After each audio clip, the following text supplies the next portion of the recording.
When I woke from my coma, my family exclaimed, "You're awake!" I blinked against the hospital lights, confused. Yes, the doctor said I've been stable for weeks. My husband Jake stumbled backward.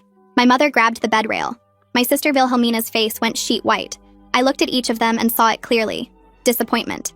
They'd always treated me like the family ATM, but I thought nearly dying would change things. "Sweetheart," Jake said slowly, "maybe you should rest more. The doctor said you might slip back." "Actually, I feel amazing. They said I'm making a miraculous recovery." That's when I saw Jake exchange a look with Wilhelmina, a look that said everything. "Well," Mom said, forcing a smile, "miracles don't last forever. The doctors mentioned possible complications, right?"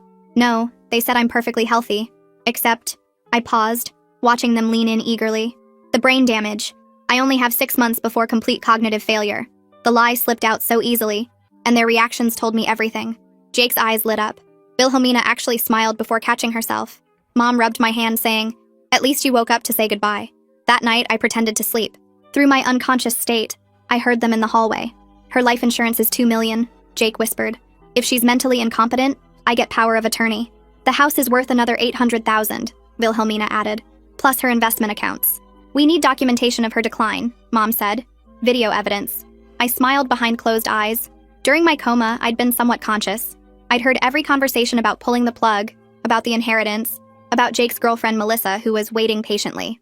Over the next week, I played my part perfectly. I'd forget names, mix up words, called Jake Brian, his brother's name, just to watch him document it eagerly on his phone. When Wilhelmina mentioned needing money for her boyfriend's startup, I slurred, "I wish I could help, but my brain." Jake's eyes gleamed. "Actually, honey, could you sign something?" "Just medical paperwork." I pretended I couldn't read properly, but it was power of attorney documents, and a will leaving everything to him. "Whatever you need, sweetheart." What they didn't know was that signing under false pretenses made the documents void, and fraud. The real game started when Jake quit his job.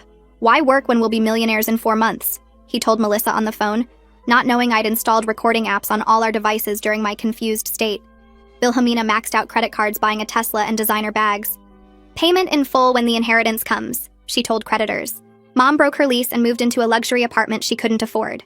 "My daughter's dying. I'll have money soon." During dinner, I decided to escalate. "The doctor said something odd today. My brain scans are improving. He thinks I might fully recover." Jake's wine glass shattered on the floor. "That's impossible. I mean, doctors can be wrong. Don't get your hopes up." "Yeah," Wilhelmina added quickly. "False hope is cruel."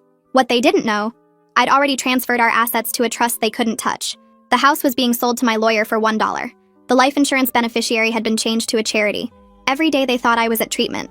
I was securing evidence with my attorney. Jake started bringing me special